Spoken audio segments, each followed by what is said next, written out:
9 mai 2024, mesdames et messieurs, bonjour, merci de nous rester fidèles. Au sommaire, réaction du président de la République sur la décision interdisant l'exploitation du pétrole nigérien à ses mains. Le chef de l'État au micro de RFI a parlé des motivations de cette décision, suivie dans quelques instants. Grève des conducteurs de minibus, communément appelé Tokpa Tokpa sur l'axe Porto Novo-Cotonou.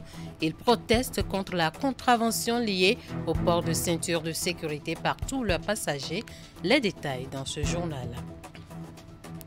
Et puis, atelier de validation de la note conceptuelle relative à la semaine de l'enseignement et de la formation technique et professionnelle. Une fois instaurée, cette semaine va mettre en avant les actions et initiatives mises en œuvre dans le cadre de la stratégie nationale de l'EFTP en cours depuis 2020. Les précisions à suivre.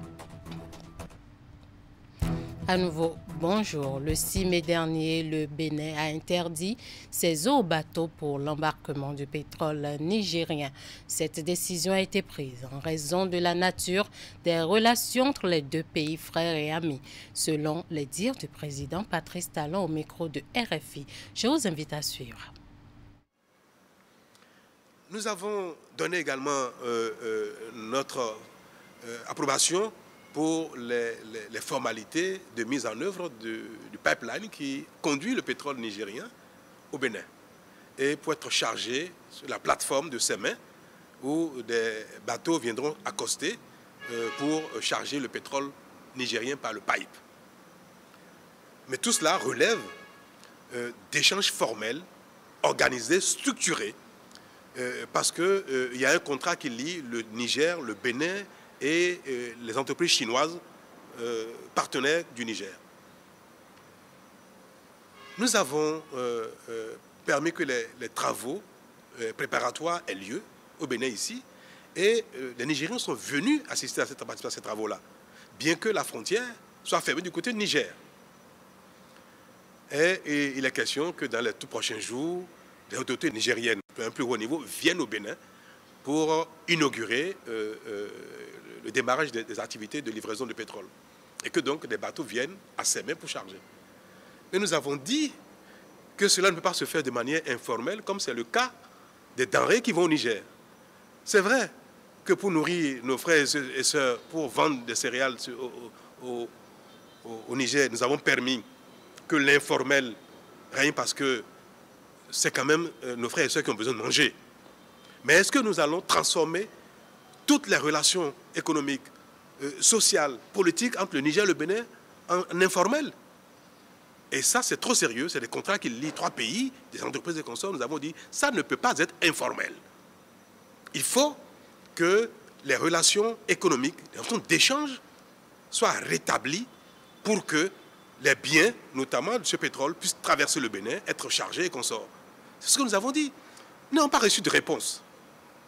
Non, c'est à croire que les autorités nigériennes préfèrent que le pétrole nigérien traverse le Bénin de manière informelle, soit chargé dans nos eaux de manière informelle, parce qu'ils estiment que le Bénin est un pays ennemi, peut-être que les autorités béninoises sont des ennemis. Alors, si nous sommes vus comme des ennemis, alors notre maïs aussi doit être vu comme un maïs ennemi. Le sorgho, le mil qui va au Niger, sont-ils devenus des produits ennemis du Niger? Et pourtant, nous les laissons partir. On ne peut pas nous voir comme des ennemis et vouloir de nos biens, de nos efforts, de notre collaboration, autrement que dans l'adversité également. Ce n'est pas notre vision à nous. Le Niger est un pays ami. Les Nigériens sont nos frères et nos sœurs. Les autorités nigériennes sont des partenaires, sont nos confrères, que nous pouvons travailler ensemble. Et nous avons dit que nos eaux, les eaux territoriales du Bénin, qui font partie de l'espace du territoire du Bénin, ne peuvent pas faire l'objet d'un trafic illicite, pas faire l'objet d'échanges informels. Si vous voulez que charger votre pétrole sur nos plateformes, dans nos eaux, alors vous devez considérer que le Bénin n'est pas un pays ennemi et que le territoire du Bénin ne peut pas faire l'objet de trafic illicite ou bien alors d'échanges informels. Et ce n'est pas que nous avons refusé de mettre à contribution notre territoire, notre administration, nos moyens pour les échanges entre le Niger et le Bénin. Nous disons que cela doit se faire de manière formelle. C'est tout. Si demain, les autorités nigériennes décident de collaborer avec le Bénin de manière formelle, les bateaux viendront charger. Mais pas dans un environnement d'informel et d'adversité qui ne se justifie point. Voilà la situation. Et je suis malheureux de le constater et j'appelle de tous mes voeux les autorités nigériennes pour que le Bénin et le Niger retrouvent la fraternité qui a toujours existé et les rassurer que le Bénin n'agressera jamais le Niger. Il n'est pas de notre intérêt. Nous n'avons aucun intérêt à le faire, ce n'est pas de nos intentions. Pourquoi on le ferait? Pourquoi le Bénin serait un pays ennemi, adversaire du Niger? Pourquoi les autorités béninoises seraient des adversaires des autorités nigériennes? Il n'y a pas de raison pour cela. Donc je saisis cette occasion pour leur adresser un message de fraternité, d'amitié, de solidarité et dire que le Bénin restera dans cette dynamique tout le temps, aussi longtemps qu'eux le voudraient. Quant à l'accostage des bateaux nigériens au Bénin, le chef de l'État est formel. Il suffit que le Niger le veuille. Il a précisé que le Bénin reste ouvert. Nous allons suivre les précisions du président de la République, toujours micro de RFI. À quelles conditions vous allez autoriser les navires à mouiller les eaux béninoises? Mais il suffit que les autorités nigériennes le veuillent. S'ils le veulent ce soir, ce sera le cas. Nous disons... Mais bien sûr, on ne peut pas dire que les échanges avec le Bénin sont interdits, que le Niger ne veut aucun échange avec le Bénin et demander que les bateaux pour le Niger viennent accoster dans nos eaux. Nous n'avons pas de conditions. Nous sommes ouverts, nous le voulons bien, ça dépend d'eux. C'est eux qui refusent, ce n'est pas le Bénin qui refuse. Ils refusent que le Bénin et le Niger échangent. Ils refusent que les camions traversent le Bénin. Ils refusent que le port de Cotonou serve le Niger. Ils refusent, moi je le veux bien. Donc je considère qu'ils refusent ici que la plateforme de Sémé serve le Niger. Le Niger ne nous a pas saisis officiellement d'une raison particulière pour laquelle ils ont gardé leurs frontières fermées. Ils ne nous ont pas saisis officiellement non plus de leur volonté d'envoyer des bateaux chargés. Hein. Ils ne l'ont pas dit. Ce sont des entreprises chinoises qui nous informent des intentions des autorités nigériennes. Et même cette formule n'est pas convenable. Les États ne changent pas entre eux via des prestataires privés. Non, nous sommes ouverts, nous attendons. Et nous avons seulement dit aux Chinois qu'attention, il ne peut pas avoir de bateaux chinois dans nos eaux pour charger des produits nigériens que les Nigériens eux-mêmes ont interdit de traverser le Bénin. Ce sont les Nigériens qui interdisent cela. Quand vous fermez vos frontières, vous fermez des frontières pour les produits allant chez vous, pareil pour les produits venant de chez vous vers nous. Donc les Nigériens ont interdit, nous avons dit aux Chinois, attention, ce n'est pas nous. Nous prenons acte des dispositions que les Nigériens ont mises en place actuellement dans le cadre des échanges entre le Bénin et le Niger. C'est pour prévenir les Chinois afin que les bateaux ne viennent pas rester dans nos eaux indéfiniment et pour les faire comprendre qu'attention, vous ne pouvez pas venir charger des produits alors que les Nigériens refusent. J'ai personnellement envoyé des émissaires, mon ministre des Affaires étrangères. Nous tentons de parler avec eux. Nous sommes même actifs dans le rétablissement de la coopération avec le Niger. Et là-bas, on n'a pas de réponse. Je vous le dis, je suis malheureux. Et il n'y a pas de raison que le Bénin ne veuille entretenir avec le Niger des relations d'amitié, de fraternité, de bon voisinage. Merci. La question des denrées alimentaires n'a pas été occultée par le président Patrice Talon lors de sa sortie médiatique. Je vous invite à suivre ses explications. La situation qui prévaut actuellement entre le Niger et le Bénin, principalement entre les autorités nigériennes et les autorités béninoises, quelque chose qui est malheureux et qui, moi, me peine à la fois. Le Bénin est un pays ami et frère du Niger. Nos peuples sont parents, frères et vivent ensemble depuis la nuit des temps. Ce sera toujours ainsi, éternellement. Si vous vous rappelez bien, le Bénin a été, par ma voix, a été l'un des tout premiers pays à plaider pour la levée des sanctions contre les pays qui ont été objets de coups d'État, notamment donc contre les autorités nigériennes. Et nous avons bataillé pour que la situation au Niger soit normalisée, ayant pris acte de changements politiques qu'il y a eu, bien que contraire aux dispositions universellement reconnues et promues, les voies des élections. Nous avons pris acte, j'en ai parlé plusieurs fois, il y a un temps pour condamner, un temps pour souhaiter un rétablissement de l'ordre constitutionnel, mais aussi un temps pour prendre acte. Donc le Bénin a été l'un des tout premiers, et j'ai plaidé pour que les sanctions soient levées et que la situation au Niger revienne à la normale. C'est le cas. Et le Bénin a mis en œuvre tout de suite les mesures de levée des sanctions et nous avons ouvert les frontières. Il est malheureux de constater que depuis, ce n'est pas le cas du côté des autorités nigériennes. Nous avons pris notre mal en patience parce que notre souhait est que les deux peuples continuent de vivre ensemble dans l'harmonie et que les autorités de part et d'autre travaillent au développement commun, à la lutte contre le terrorisme, contre l'insécurité qui sévit actuellement au nord du Bénin, notamment en provenance du sud des pays du Sahel, le Burkina, le Niger. Mais malheureusement, on ne l'observe pas. Le temps passe, on apprend que le Bénin aurait massé des troupes à sa frontière avec des forces étrangères pour envahir le Niger. Ce qui, du commun des vivants, est totalement ridicule. Il n'y a pas de raison que le Bénin agresse le Niger ou les autorités nigériennes avec des forces étrangères. On ne sait pas d'où ça vient. Est-ce que c'est juste parce qu'il faut un bouc émissaire ou bien, je ne sais pas. Bref.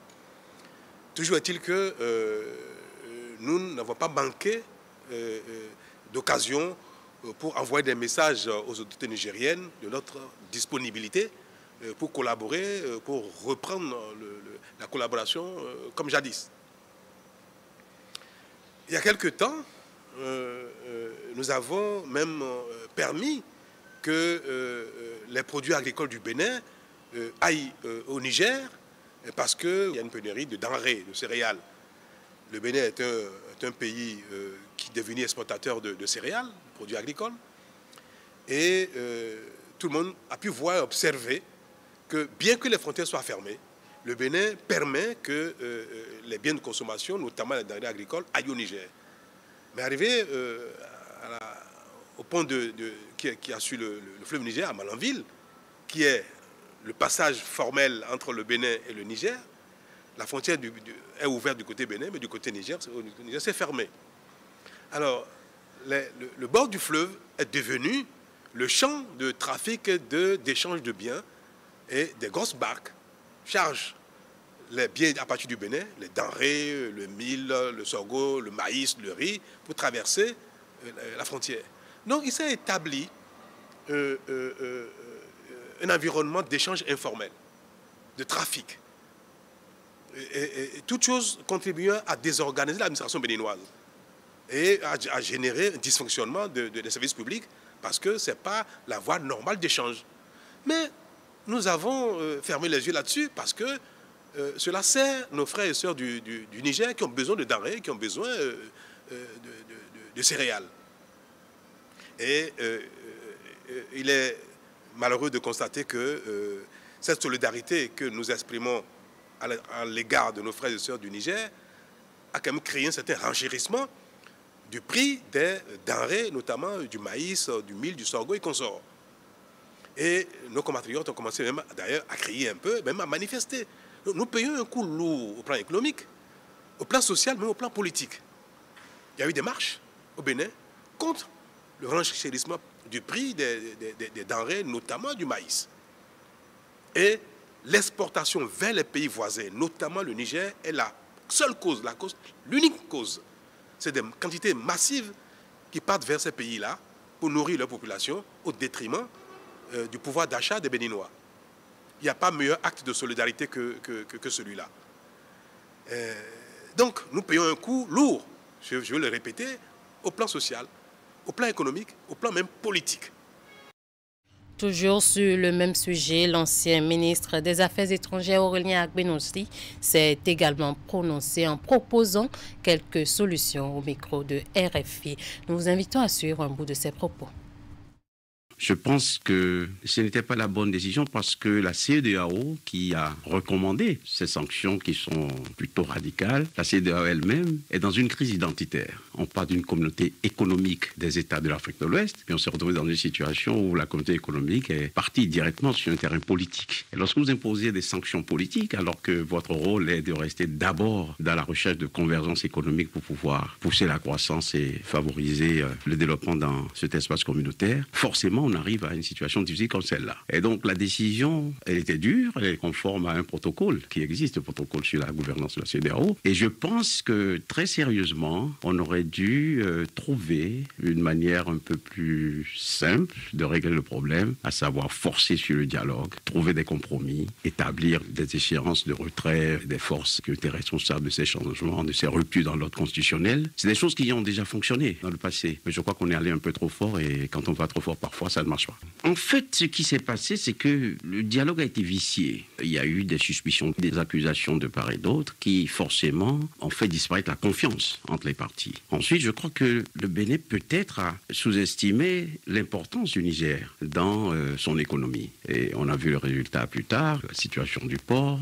Le port de Cotonou. Le port de Cotonou en a souffert. Et du coup, le Togo en a profité. Le Togo en a profité. J'ai écouté les autorités des deux pays et j'ai compris qu'en fait, le Togo n'avait pas préparé spécialement une manœuvre contre le Bénin. Le Bénin non plus n'avait pas prévu que les choses prendraient une telle proportion. Et je pense qu'une saine appréciation de la réalité et du rôle de chacun aurait pu amener à éviter cette situation. Je n'ai pas les détails de ce qui s'est passé. Ce que je sais, c'est qu'il faut trouver des mesures d'apaisement. Je crois que le projet du pipeline est un projet important. C'est un beau projet. Je me souviens moi-même avoir été visiter les installations avec l'ancien président Bazoum lorsqu'il visitait le Bénin. Disons que le projet de pipeline mérite mieux que ce qui se passe. Je ne sais pas quelle sera la médiation, mais je crois qu'il faut désigner tout de suite des intermédiaires pour leur permettre de se parler. Et le plus important pour moi, c'est que cette escalade s'arrête. Personne ne sera gagnant dans cette guerre. Personne. Tout un autre sujet dans cette édition, quitter Porto Novo pour Cotonou et pour les voyageurs.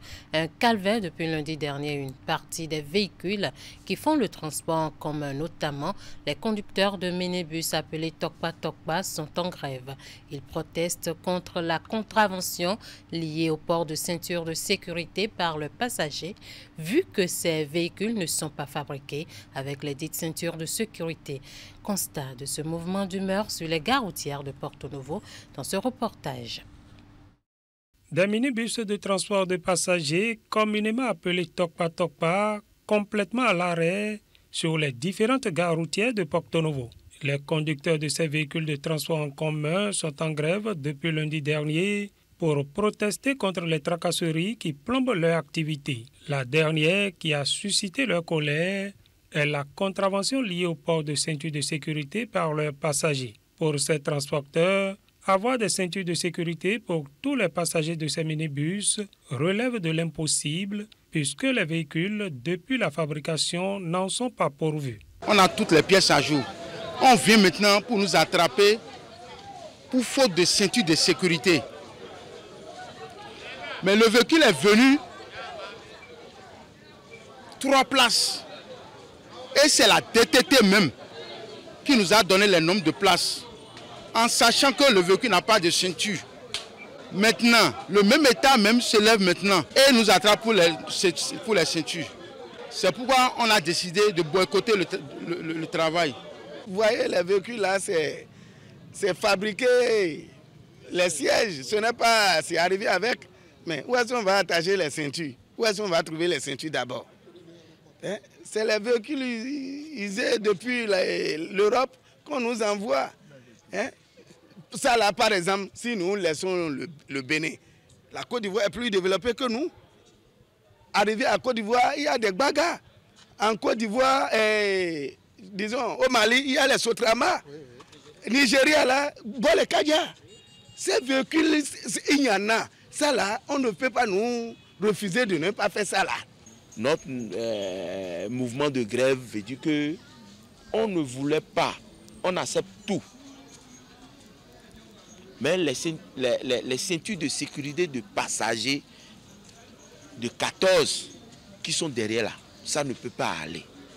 Le secteur taximans, nous tous, nous sommes à jour. Parce que chaque fois que les agents d'autorité nous arrêtent, ils nous contrôlent, ils voient que nous sommes à jour. Et c'est ça, un bon citoyen doit le faire. Maintenant, on l'a fait, au lieu de nous laisser le temps de travailler, impossible. Chaque fois, arrivé au pont, on te contrôle. On dit que tu n'as pas les ceintures de derrière. Et on vide les usagers. Hein? Et du respect pour nos clients.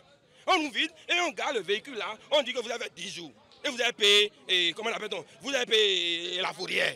Et tout ça, on va où avec ça? Hein? Rien ne va dans ce pays aujourd'hui.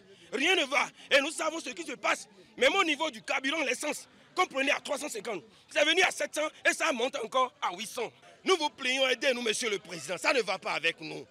Voilà notre tension. Voilà ce qui se passe avec nous. À tout ceci s'ajoutent d'autres frais perçus par la mairie de Porto-Novo qui laissent penser aux conducteurs de taxi qu'ils sont dépouillés au quotidien. Le maire de la ville de Porto-Novo, disons la municipalité de Porto-Novo, a attaché tous les conducteurs à divers niveaux dans la corde. Et la police républicaine est venue, nous a mis dans l'étau. Vous connaissez ce qu'on appelle l'étau, non? Dans l'étau. Le maire de la ville de Porto-Novo, à son arrivée, ils ont augmenté les prix de chargement. Les bus à 800 francs par voyage. Au lieu que ça soit pour le ticket de jour, ce n'est plus ça. C'est devenu par voyage. Et les petits véhicules là, 500 francs, est devenu également par voyage. À tout de rôle. Qu'est-ce que l'État nous veut? On a les tickets. Chaque chargement, quand tu passes une fois, tu paies le chargement. Ticket mairie. Voyez-vous tout cet as-là pour un seul véhicule. Ce mouvement d'humeur des conducteurs de minibus n'est pas sans conséquences sur les usagers qui veulent se rendre à Cotonou. C'est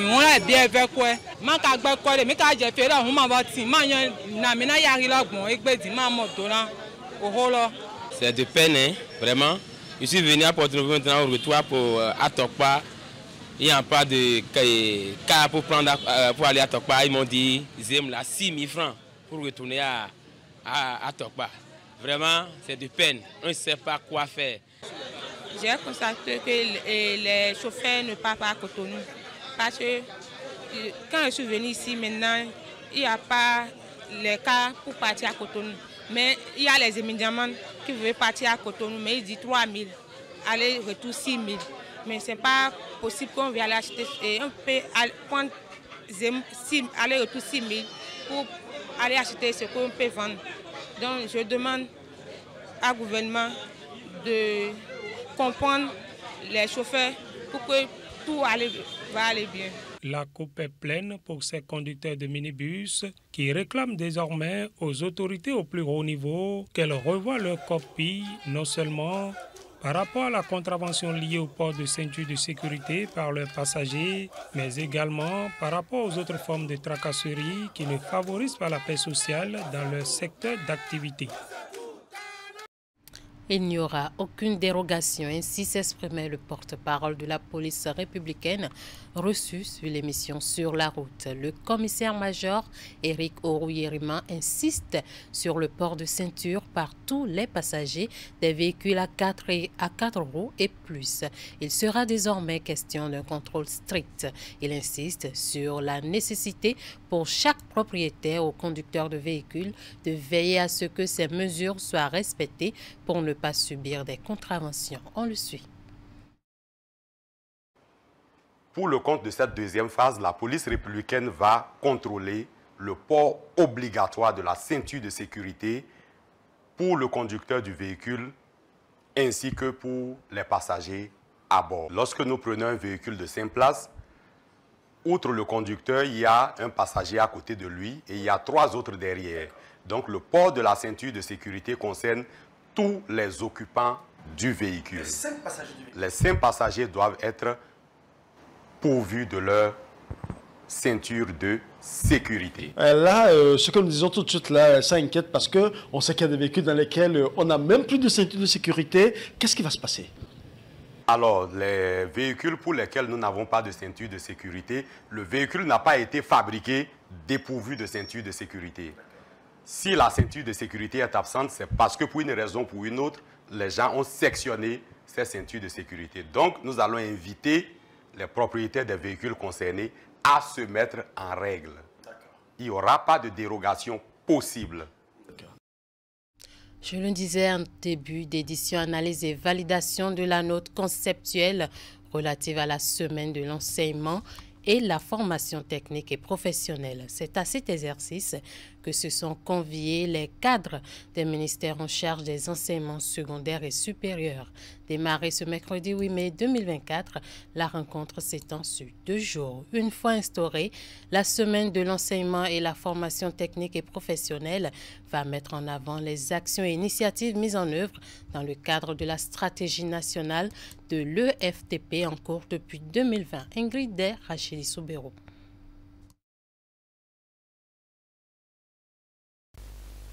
Les actions en vue pour la promotion et l'amélioration du système de l'enseignement et de la formation technique et professionnelle au Bénin se multiplient.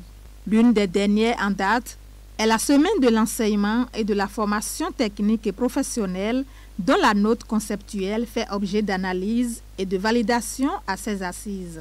Une rencontre qui a réuni des cadres des ministères en charge des enseignements secondaires et supérieurs. Je me fais le devoir de vous rappeler qu'au cours des travaux de l'atelier sur l'innovation dans l'ETFP, qui s'est déroulé les 22 et 23 novembre 2023, il a été présenté le projet Semaine de l'ETFP.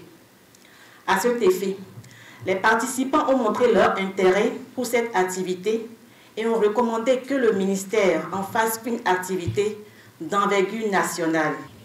Il a été donc retenu que la formulation de la note conceptuelle du projet existant soit revue et meublée davantage avant de l'opérationnaliser à la première édition. En réponse à cette recommandation, les responsables du projet, la semaine de l'UFTP, les LAM et l'équipe de la direction de l'enseignement secondaire technique et de la formation professionnelle ont travaillé sans relâche pour la tenue de cet atelier. Une tribune de réflexion prospective pour relever les multiples défis qui s'opposent à la visibilité des actions et réformes entreprises dans ce sous-secteur. C'est un honneur pour le projet de voir tout ce parterre de personnel rassemblé ici pour, disons, mettre sur les fonds baptismaux cette idée de la semaine de l'enseignement technique et professionnel pour permettre aux différents acteurs qui interviennent dans le secteur de se voir, de s'échanger des informations et de travailler ensemble pour améliorer les performances de ce secteur. L'institutionnalisation de la semaine de l'UFTP vise à garantir une mobilisation et un engagement effectif de toutes les parties prenantes pour le développement du sous-secteur de l'enseignement et la formation technique et professionnelle, premier pourvoyeur du capital compétent et compétitif au profit des acteurs à fort potentiel économique.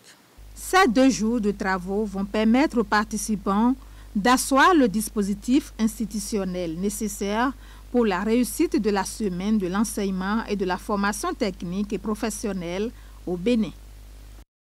Investir dans l'entrepreneuriat féminin pour une économie plus verte au Bénin et au Burkina Faso, IFEV et BBF.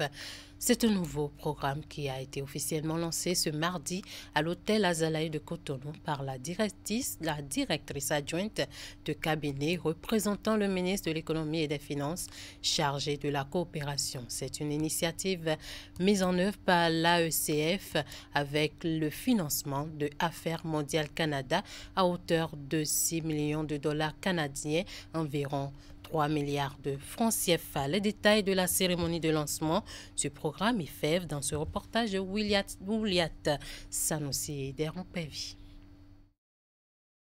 Le programme Investir dans l'entrepreneuriat féminin pour une économie plus verte au Bénin et au Burkina Faso, IFEV, est officiellement lancé ici à Cotonou. C'est un projet d'autonomisation des femmes mis en œuvre par l'AECF, Africa Enterprise Challenge Fund et financé à près de 3 milliards de francs CFA par Affaires mondiales Canada. Investir dans les femmes au Bénin n'est pas seulement un programme, c'est une promesse. Une promesse d'autonomisation économique des femmes entrepreneurs dans des secteurs qui stimulent l'innovation et ont un impact positif sur notre climat. Notre objectif est clair, améliorer la participation et la résilience économique des femmes entrepreneurs dans une économie plus verte. Cela signifie qu'il faut éliminer les obstacles, fournir un accès au financement, renforcer les capacités et remettre en question les normes sociales bien ancrées qui entravent l'autonomisation des femmes. L'autonomisation des femmes est un impératif moral et une stratégie économique essentielle. Lorsque les femmes s'épanouissent en tant qu'entrepreneurs, elles créent des emplois, stimulent l'innovation et stimulent la croissance économique de manière remarquable. Nous sommes donc déterminés à travailler en étroite collaboration avec vous tous, nos partenaires, pour d'une part assurer le succès de cette initiative, chercher des opportunités de synergie et de collaboration pour pouvoir avoir des effets de levier, et pour cette initiative au Bénin de façon spécifique, mais aussi pour promouvoir l'égalité des sexes, favoriser une économie plus verte et assurer un avenir inclusif et durable. Investir dans l'entrepreneuriat féminin pour une économie plus verte au Bénin et au Burkina Faso est un programme de 6 ans d'équité genre et d'inclusion économique. Le projet vise également à améliorer la participation et la résilience économique des femmes entrepreneurs dans une économie plus verte dans ces 2 pays. Nous allons pouvoir faire de belles choses avec ce programme.